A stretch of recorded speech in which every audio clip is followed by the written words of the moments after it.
difficulty making its case, and solidarity took hold. As one Drexel employee claimed in the summer of 1987, when hope was probably at its high point, the government is right in principle, and maybe in fact, but they won't be able to prove it. No one is going to tell on Mike, who didn't take bags of money like Marty Siegel, who took satchels filled with money from Boesky in return for inside information, but broke the securities laws. And who made them very rich. Issues that had been sore points within Drexel prior to Boesky Day, such as Milken's FL outing the decisions of the UAC, now were put aside in favor of a united front. The troubled deals list seemed to have evaporated.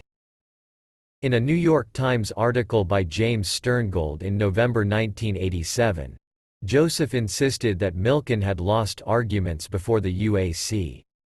Joseph was supported in this claim by other, unnamed Drexel executives, who said that Milken had pushed hard to do an underwriting for Rooney, Pace, for example, and that deal nonetheless had been rejected.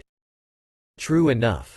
Except that was the deal, listing Rooney, Pace itself as the underwriter, which was then placed by Milken.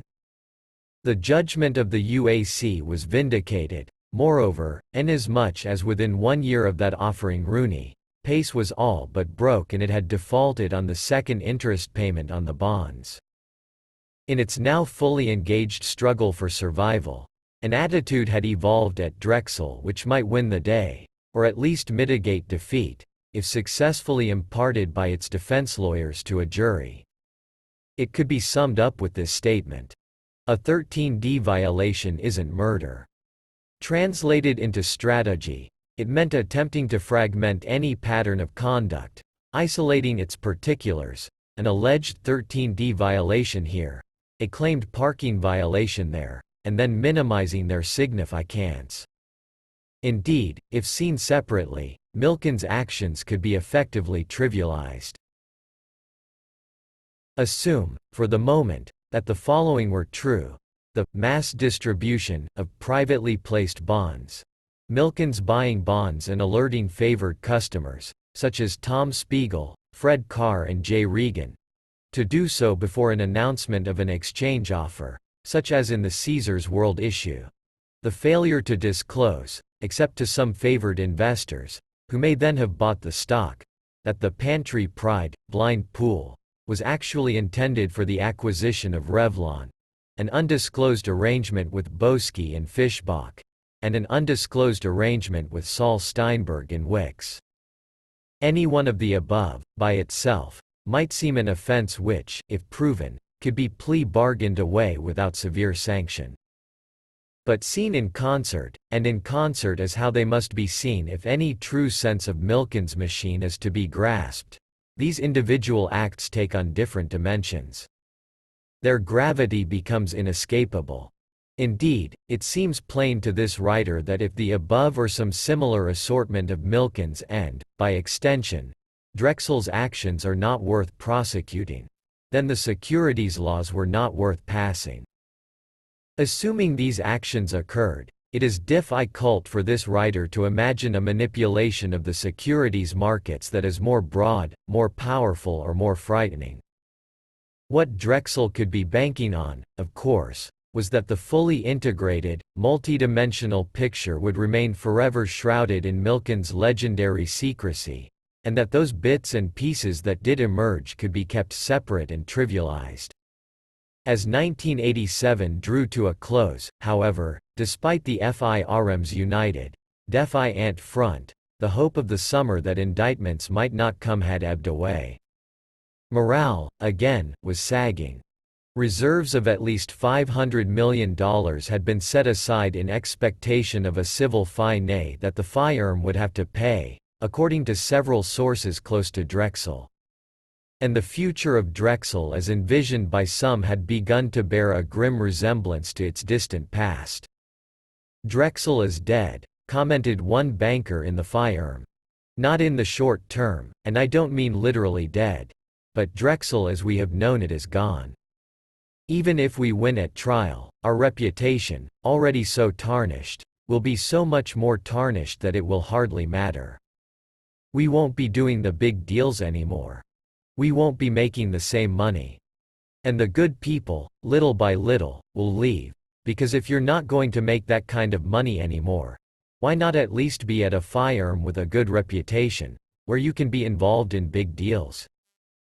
Asked whether Joseph shared this view, that Drexel would now fall back to the point from which its meteoric rise had started a decade ago, this banker shook his head.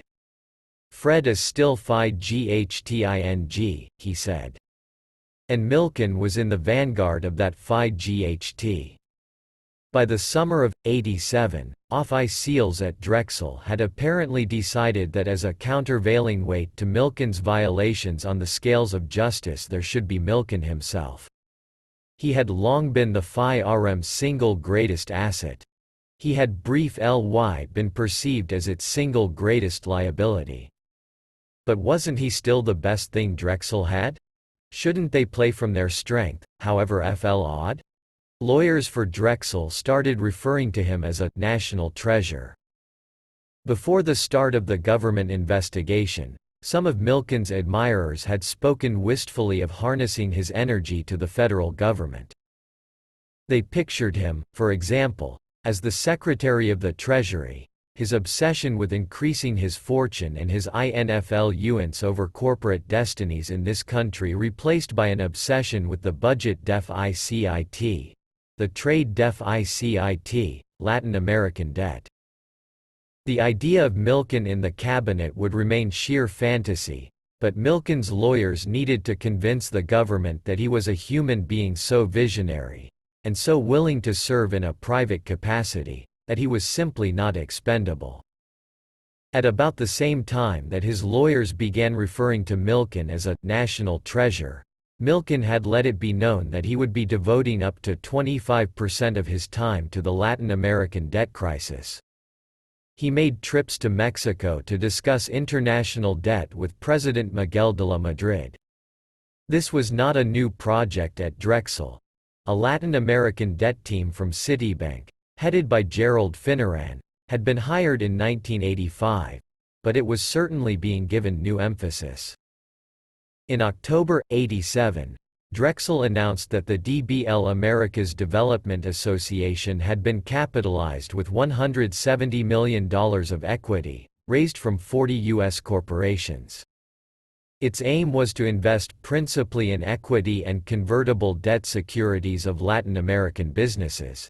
It might also purchase debt securities and use them in debt for debt or debt for equity swaps. If Drexel possessed any original solution to the crisis, however, it was being kept under wraps. And $170 million would hardly make a substantial dent in a $600 billion problem. Skeptics referred to this as Milken's missionary work. Milken also made his press debut. Under carefully controlled conditions, he would not discuss the investigation, and he would have the right to approve the use of any quotes. In context, he met with a handful of journalists. That he did so at all served to underscore his plight. He had always distrusted the press. It was inimical to his penchant for secrecy, and outside of his control.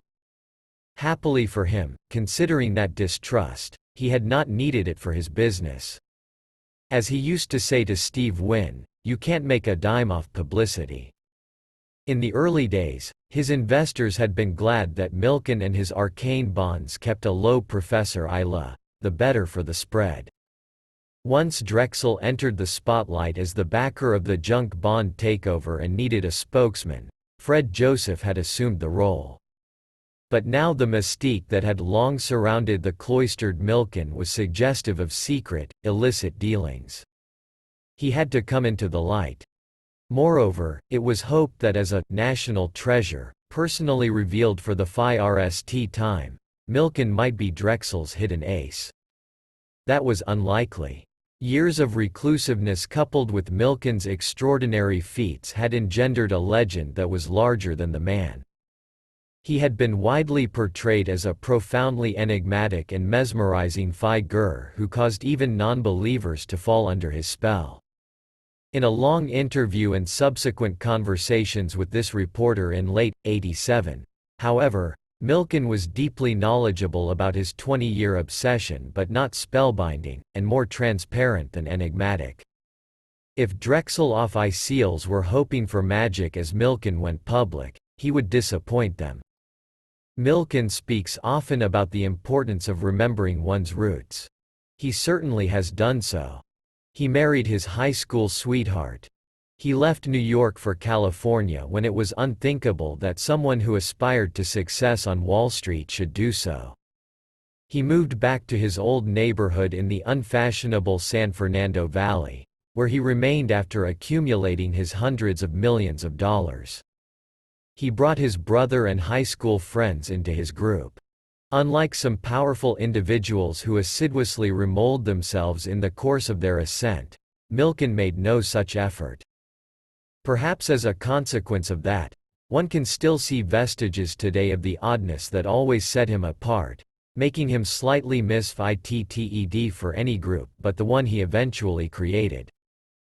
He was, after all, the teenager who slept only 3 or 4 hours a night, who was not the football player but the cheerleader, who in LA and Berkeley in the 60s not only never smoked or drank or experimented with drugs but did not even drink carbonated beverages. He was the new Wharton student, made fun of by his pipe-smoking Ivy League classmates, but vowing he would be number one in his class. He was the Jew at the Blueblood Drexel Firestone, segregated off in a corner of the trading floor. He was the bond trader at Drexel Burnham who, even as he began making millions trading his strange bonds, still looked so strange, with his shirt and tie combinations that made him the brunt of others' jokes, with his dreadful rug that Saul Steinberg once, in a bit of off-ice horseplay, pulled off his head.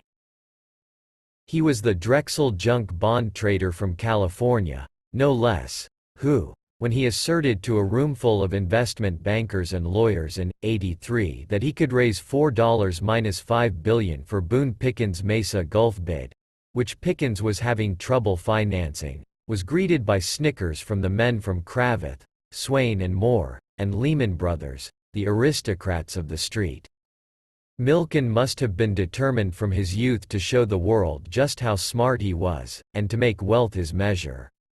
One of his favorite anecdotes concerns a recent Wharton graduate who returned to the school to speak while Milken was a student.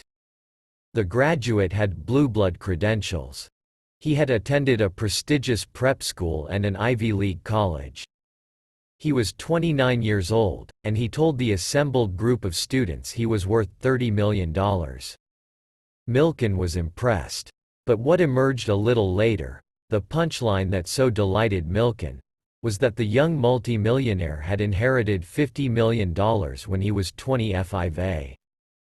This was the individual squandering wealth analog to those corporate disaster stories Milken also loved, about the blue-chip, triple-A companies that lost hundreds of millions, even billions, of dollars of capital in foolish business decisions.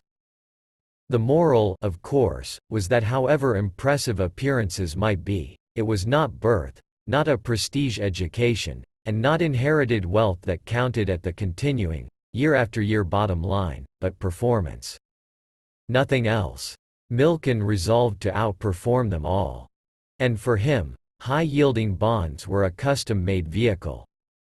They were the outcasts and misfits of the securities world. Disdained by the rating agencies and the establishment, many of them victims of misconceptions. In that gap between perception and reality, as Milken liked to say, there was money to be made.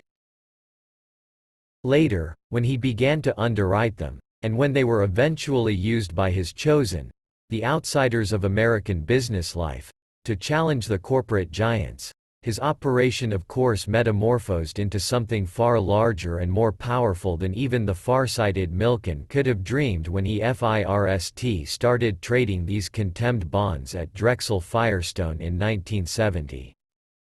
But the whole long journey, starting with the bus ride from Cherry Hill and culminating at the pinnacle of power in American finance, was an unbroken continuum. Milken's group, the Phi Rst1 ever which fight him like a glove, had been cloaked in mystery for years. As bits and pieces of information emerged, they added descriptive detail to the image of the peculiar, cult-like whole, but did not explain it. Milken, however, did that. It became clear, in listening to him, that his group was the physical embodiment of his theory of productivity, fused with his need for absolute control. Milken believed that people were at their most productive when they felt they were part of a collective enterprise. There could, therefore, be no stars, and that included him. That was why he refused to have his picture in Drexel's annual report. It would detract from the team spirit. He had no off-ICE, only his desk on the trading floor, for the same reason. He had no meaningful title in the Phi Erm, and there were no meaningful titles in his group. No one was to be ranked over someone else. As Milken had mentioned, his group's Christmas card, in the form of a bond, was an undifferentiated printing of the names of all its members, a graphic illustration of this principle. He would not, of course, have allowed the members of his group to speak to the press, because of his insistence upon secrecy and control, but he also mentioned that he did not want his people to start thinking of themselves as stars. It would be harder to motivate them, come 4:30 Monday morning. Keeping his people pure, consumed and Phi exated on the work at hand, was his perpetual effort. Milken believed that two of life's major distractions, romance and wealth, were counterproductive, diminishing the kind of intensity he required of his people. He therefore advocated long-term, stable relationships. He took pride in what he claimed was the group's low divorce rate. Wealth, of course, was a double-edged sword for Milken. Its achievement, largely through the equity stakes in the investment partnerships, was what gave his people incentive. But once he had made his people wealthy beyond their imaginings in order to both motivate them and bind them to him, that very wealth tended to divert them with life's pleasures. Milken attempted to cure this dilemma through control. Much of his people's wealth, of course, was in the investment partnerships, kept out of their reach, although as the years went on and the accumulated wealth of the group grew mountainous, a substantial portion did reach its owners. Still, when Milken was displeased, he manipulated the levers of the partnerships, reducing someone's existing percentage, freezing him out of the next. There were other, more subtle but probably more powerful means of control, understood by any charismatic, messianic leader. Milken sought to inspire by example. He expected no one to work any harder than he did, and as his power increased he worked the same punishing hours he always had, or longer. He climbed no social, and time-consuming, ladder. He had been married to the same woman, with whom he had 3 children, since 1968. He lived simply, rejecting the symbols of materialism that he wanted his people to reject, in emulation. He lived in the valley, not in decadent, splashy Beverly Hills, and he urged his people, also, to buy homes outside of Beverly Hills. Many, indeed, lived in the valley. For a man who was driven by limitless greed, one could hear the pleasure that money gave. Sometimes, when he spoke, he espoused, in terms of lifestyle, anti-materialism. Everything, but everything, in Milken's life, and, if he had his way, in his people's lives, was subsumed to productivity.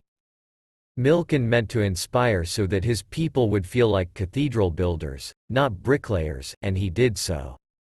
If he was walking over a cliff, declared one former disciple, everyone in that group would have followed him. As Milken himself suggested with his allusion to Gandhi, he had not built this holy army for the sole purpose of buying and selling securities. It had begun that way.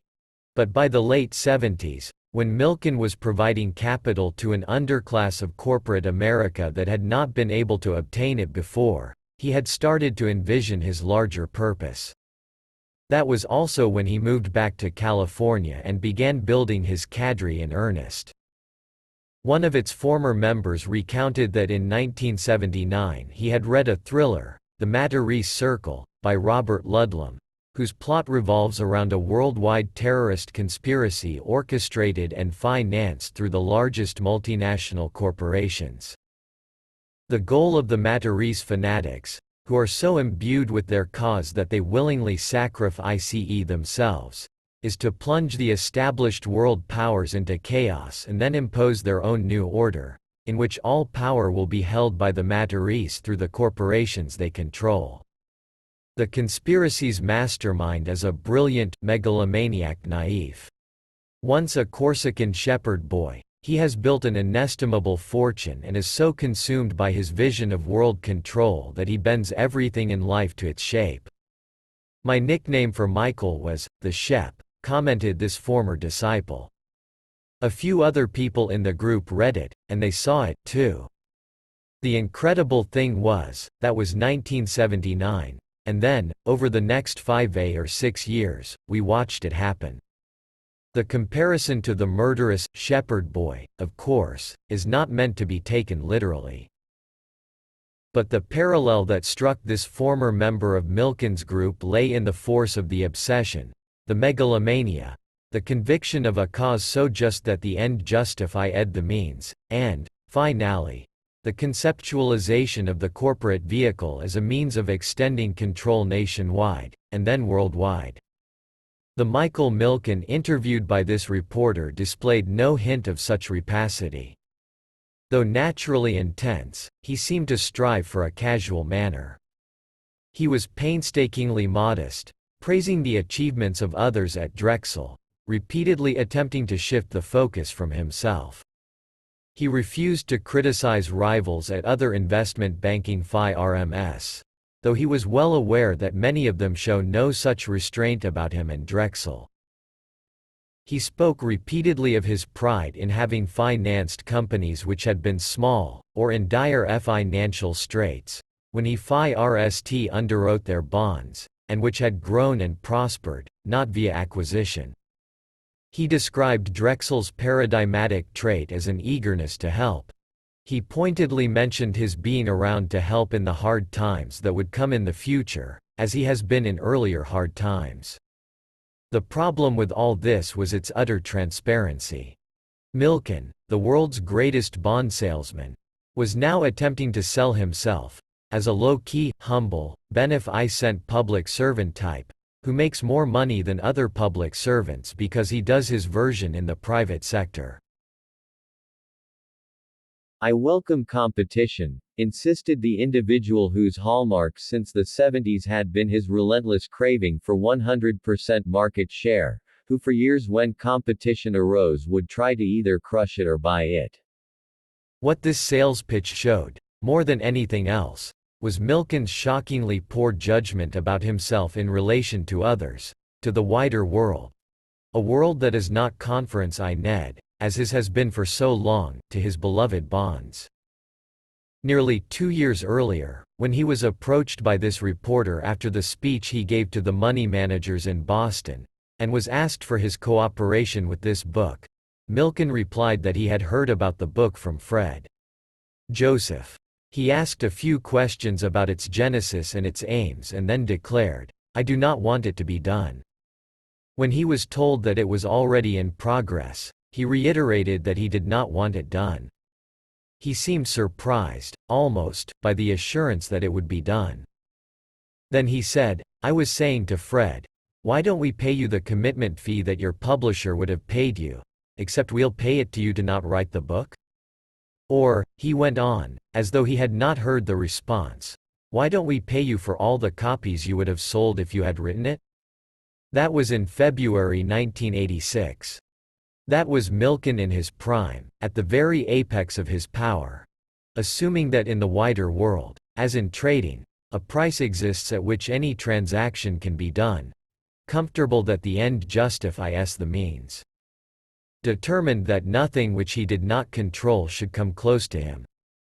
So cloistered, and so accustomed to people's hanging on his words and bending to his will, Milken had not had any idea how to relate to the world outside his own. He never had. But it seemed hardly to matter while the parameters of his world, in which he was not a misfit but sovereign, were so wide, and growing by the day. He was feared by his enemies, idolized by his followers. He was soon to be universally lauded by the business press and slavishly imitated by the rest of Wall Street. Many billions of dollars were at his command. Capital, as Milken had been saying and proving for a long time, was not a scarce resource. The only limits to his power, it seemed, would be the limits of his febrile imagination. After the speech to the money managers, many of whom he had met nearly a decade earlier when he came knocking on their doors, peddling his oddball product, Milken was surrounded by well-wishers paying tribute. One longtime client, unable to see him through the press of the crowd, asked Milken's assistant, Susan Cochran, where he was. "The king," she said, with a nod in his direction, "is over there." Acknowledgements. This book is the result of interviews I conducted with 250 to 300 people, during a 2.5-year period. Many of these people I interviewed many times, often for interviews of several hours' duration. Some of their names appear. Others said that they could speak candidly to me only on a background basis, meaning that their comments would not be attributed to them. While I interviewed dozens of people who had been antagonists of Drexel and its players, the overwhelming majority of my interviews were with the subjects of my book themselves, employees of Drexel and its network of clients, the hosts and the guests of the Predators Ball. Fred Joseph's agreement to cooperate with this book spoke for all of the firm with the exception of the West Coast, Milken and his group, a bifurcation that, as I would learn over the next 2 years, was a way of life within Drexel. Joseph agreed to grant me access in February 1986, 9 months before Boski Day. I therefore had the opportunity to learn about Drexel and its players at a time when their idol was at its height. Awash in triumph, people spoke quite freely. Had I started to do the reporting on this book after Boski Day, when the Drexel saga went from being publicly perceived as the success story of Wall Street to, perhaps, its greatest embarrassment and scandal, I would never have been granted such a frank and full view, by the participants themselves. My meetings with Milken were the bookends of this project, coming at the beginning, when I asked for his cooperation, and very close to the end, when I received it. I feel confident that he never would have decided to go public if he were not in effect fighting for his life, in this battle that must be his worst nightmare. The government's strobe lights playing mercilessly over what was once his perfectly controlled universe, full of secret pools and pockets known to him alone. Milken almost surely believes, as some close to him have indicated, that he is paying the price not so much, or not at all, for having violated the law, but for having led the revolt of an underclass to scale the walls of corporate America and depose the rich, credentialed and powerful. This he did indeed do, and for this I, while not endorsing his selection of players to replace the captains and the kings, applaud him. Although I suspected when I set out to write this book that this stunning success story might well have some unholy if not illegal underpinnings, my sympathies were more toward Milken and his band of renegades than toward the corporate establishment they were attacking. To the extent that Milken, particularly, feels he is judged harshly here, he should know that these are judgments that were neither predetermined nor fueled by prejudice but that simply became, after more than 2 years of reporting, unavoidable. Realizing the irony involved, I would nonetheless like to thank the many people at Drexel who spent countless hours explaining to me the workings of their world.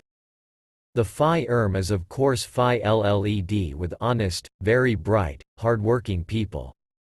I hope they will enjoy at least those parts of the book that describe the glory days of Drexel.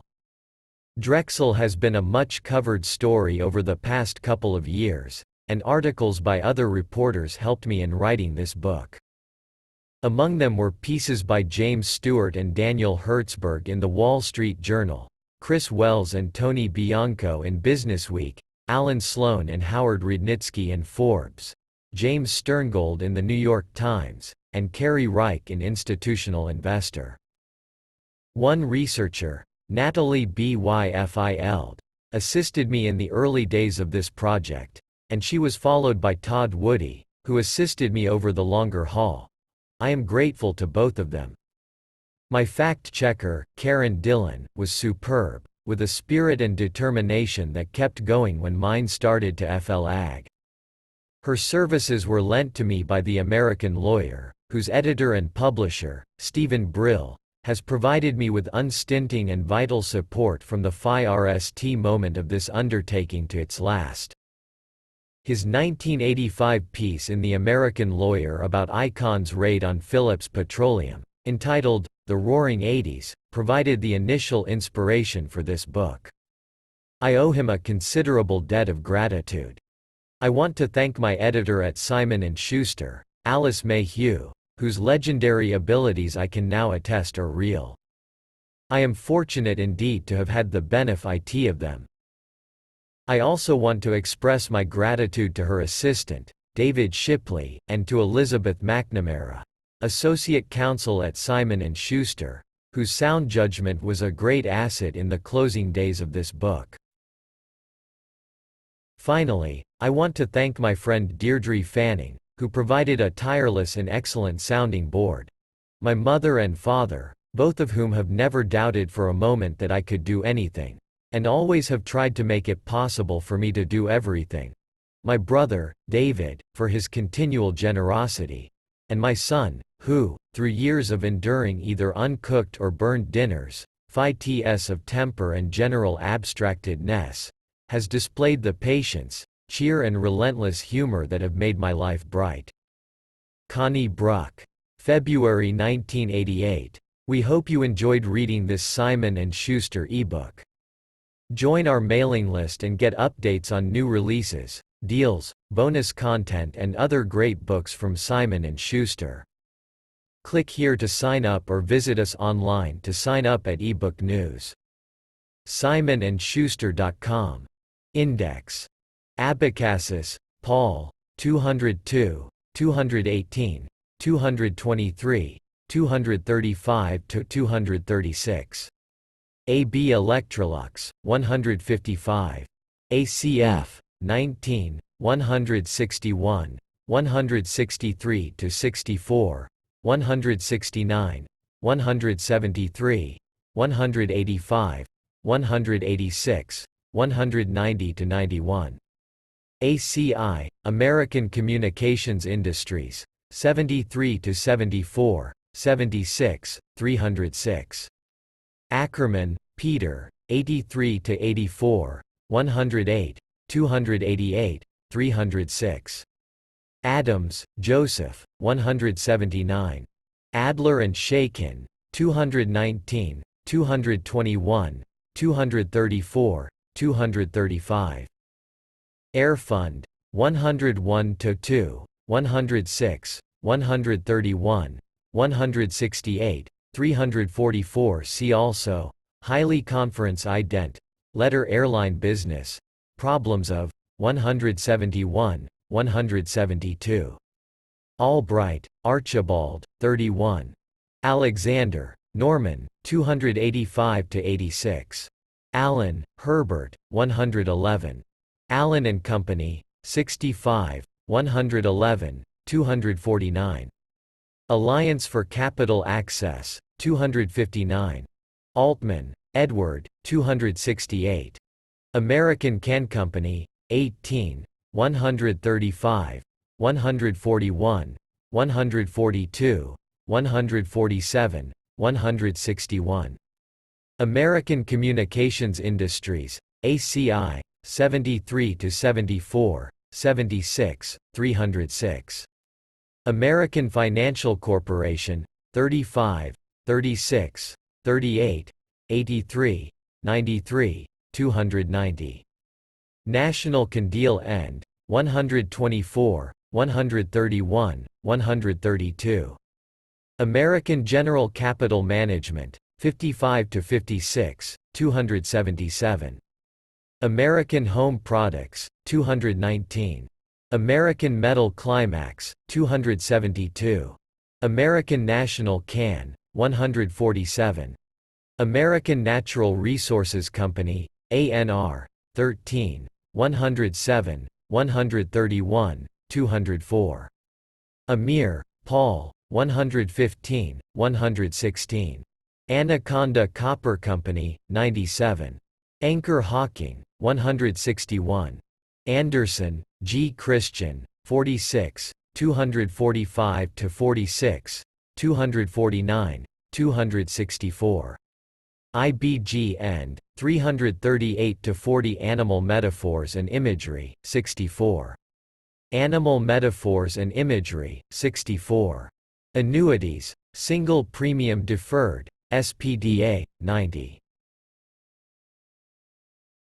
ANR, American Natural Resources Company 13, 107, 131, 203–4. Antisemitism, 29, 36, 205, 331. Anti-takeover legislation and maneuvers, 160, 171, 177, 259, 260–65. Poison pill, 168, 216, 217, 224, 226, 256. Arbitrage, arbitrageurs, 35, 75, 207, 215, 281, 305–6, 317, 320, 321. Proxy Phi GHTS compared with 155. Risk versus Classic, 152, 162. Ashland Oil, 257. Atalanta, Sosnoff Capital Corporation, 131–32. Atkinson, R., 28. Atlantic Capital, 132, 168, 280–84, 327. Atlantic City, New Jersey, 58–59. Atlantic Rich I. Eld, 94, 134, 272. Attorneys off ICE, U.S., 330. Avedon, Richard, 238–39. Avery, 141–44. Aylward, David, 259. Baird and Warner, 154. Balance sheets. FL Exable, 75. Leveraging of, 99–100. Baldwin, Robert, 30. Balser, Donald, 320, 342. Bankers Trust, 114, 118, 210. Banking, Banks, 36–37, 269, 282. In Drexel Deals, 246. Drexel's displacement of, 246. Investment. See Investment Banking, Investment Bankers Merchant, 66, 191, 248, 249–50, 288–89, 308, 321. See also Bridge Financing Mergers and Acquisitions and 97, 210–11.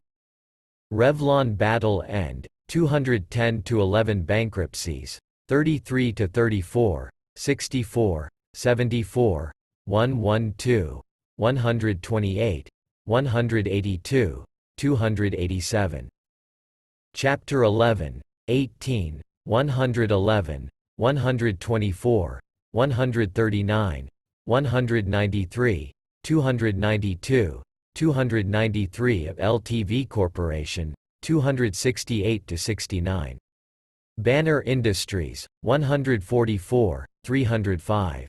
Banque Commerciale Privée, 159, 160. Barron's, 245. Base Family, 278. Base Investment Limited Partnership, 278. Battis, Inc., 160. Bayswater, 154–55, 160. Bear, Stearns, 81, 128, 198, 199, 346. Beatrice Companies, 143, 245, 250, 258, 273–74, 347. Beck, Jeffrey, 253. Beecham Group, 232. Belvedere Securities, 81–83, 279, 300, 311, 312. Beltzberg, Hyman, 12–14, 16, 35, 93, 120, 125, 168, 257. Beltzberg, Sam, 12–14, 16, 35, 93, 125, 168, 257. Reliance LP and 120. Revlon Battle and 212. Beltzberg, William, 12–14, 16, 35, 93, 120, 125, 168, 257.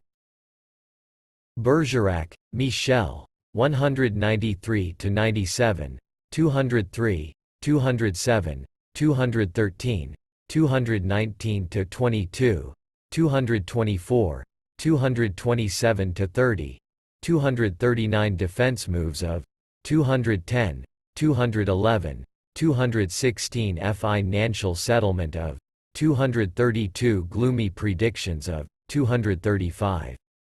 Levine and 235 lifestyle of 228, 237, 239–40. Perelman celebration and 230–31 on Perelman's social climbing. 237 personality of 194. Berkshire Hathaway, 118, 347. Bernheim Forests, 30. Bara, Yogi, 296. Beverly Hills Hotel Corporation, 319. Beverly Hills Savings, 115–17. Bilger, Arthur, 245, 298–99, 304, 331. Black, Eli, 65, 287. Black, Leon, 100, 143, 176, 287, 295 background of 65 bonus of 247 fee paragraph in memos of 304. Fee paragraph in memos of 304. Icon and 162–63, 165–66, 167, 171, 173–74, 178, 179–80, 186, 245 on Joseph Doctrine, 170. Milken praised by 245. Milken's relationship with 319–320. National Can Deal End, 106, 108, 124–27, 129 on Robber Barons, 65, 149, 245.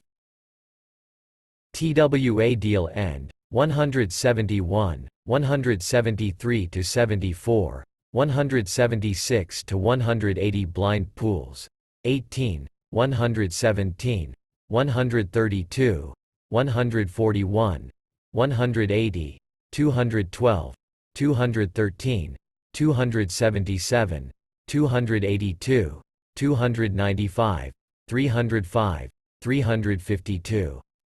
Bloodham, Charles, 67, 110. Blumenthal, Michael, 211. Blythe Eastman Dillon and Company, 47.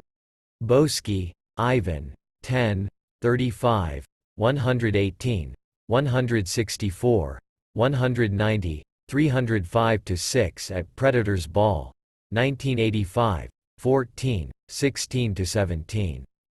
Reliance LP and 120. SEC investigations of 305 to 6, 312, 318. Boesky Day 317 to 37, 342, 351. Joseph and 329, 335 to 37. SEC and 318, 320 to 30. Smoking Gun and 342 to 43. Bond funds, high yield. See high yield bond funds. Bonds. Bankruptcies and 33 to 34.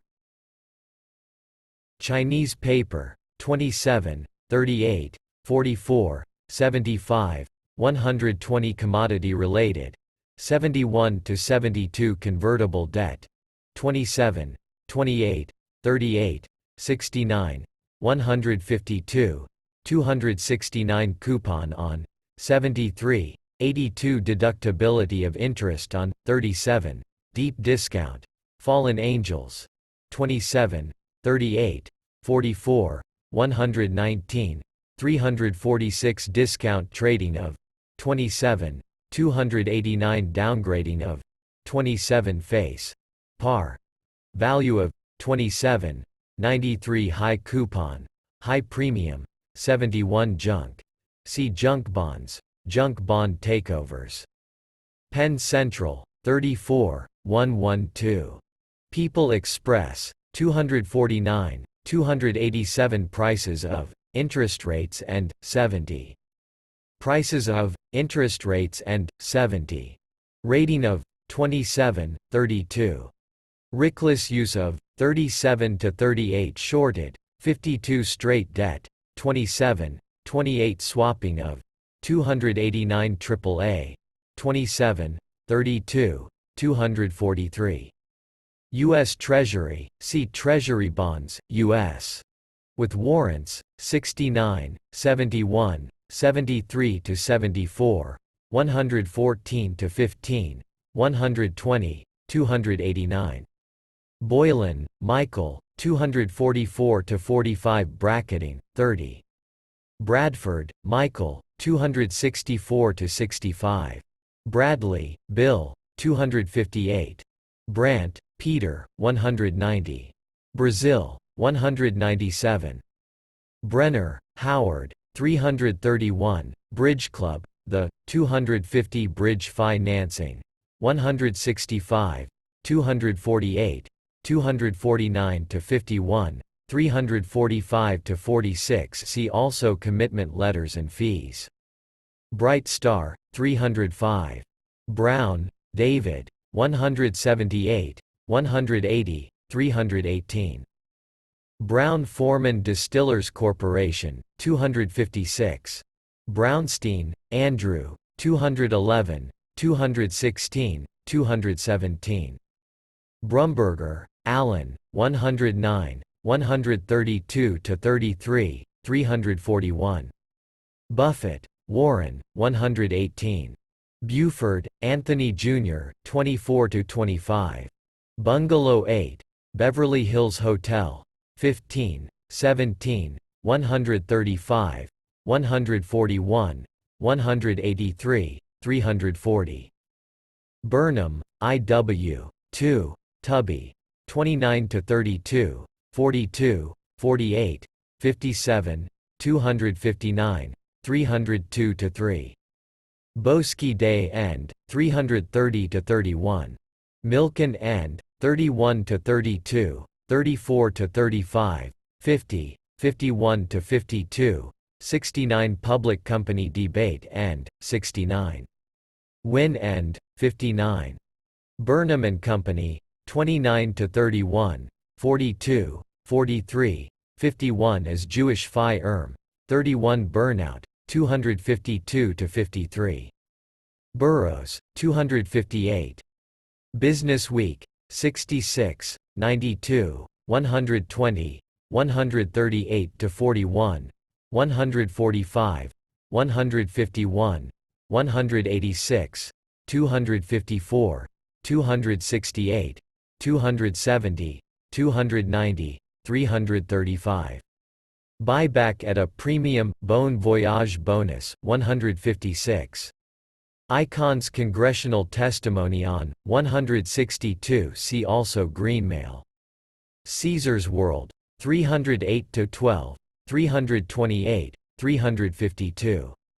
Cahill, Gordon and Reindl, 205. Cambrent Financial Group, 54.